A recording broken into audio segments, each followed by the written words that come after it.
Hey everyone, welcome back to TechByte. Apple recently released a new iPad, so you know what we have to do. We have to check it out. Let's go.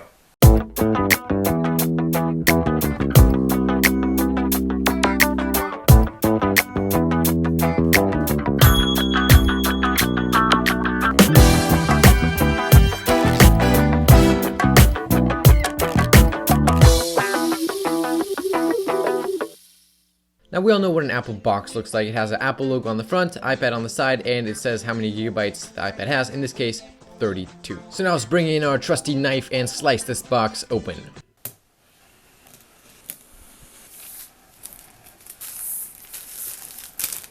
So as you know, Apple has one of the nicest unboxing experiences out there, so as we lift up this part of the box, we'll be greeted with the iPad itself. And then as we're used to with Apple, we have that plastic pull tab to lift the device out of the box, and here is the iPad.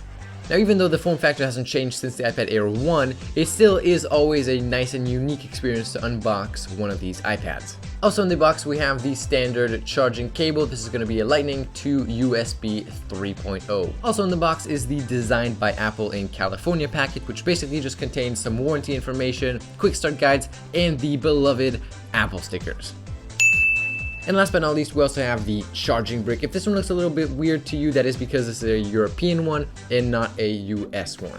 And now here comes the most sought after and satisfying experience of unboxing any Apple product.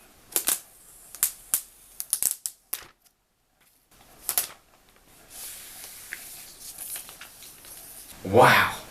Then there is the iPad, and although there's nothing new about it, it still is a very satisfying and quite joyful experience when you have a brand new glossy iPad in your hands. The new iPad sports a first generation Touch ID fingerprint scanner, which is quite a bit slower than the second generation, but it is a fingerprint scanner nonetheless, and I mean it's just going to slow you down by about half a second. And you can definitely see that in this test where I do actually have to put my finger on the scanner instead of just quickly tapping it.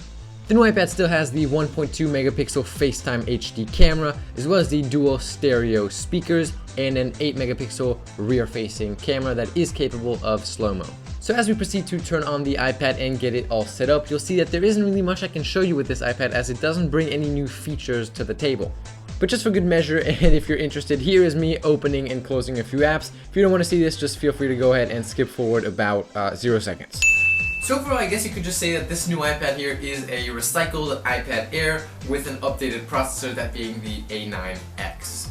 But the two cameras, the screen, and the Touch ID sensor, as well as some other internal components, are mostly recycled and reused components that are from older generations. The Touch ID, for example, does take a little bit longer than the Touch ID on your iPhone 7 or iPhone 6s because those use the blazing fast Touch ID 2.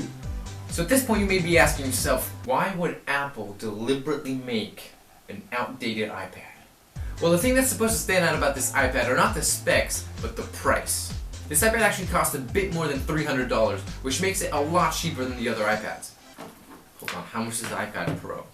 So the 9.7-inch iPad Pro, which is not the big one, but it's the one that's the same size as this one, comes in at right around $600, which is $250 more than this one. So if you don't have a lot of money or you're just looking to save some, I feel like this is definitely a good iPad to pick up. Coming in at $330, this is a whole lot of iPad for not that much money. Obviously this guy isn't geared towards people who want to push a lot of power out of their iPads. However, if you're just looking to surf the web, check your emails, watch some YouTube videos, like mine maybe, and even do some occasional like gaming, then in my opinion this is the perfect iPad for you.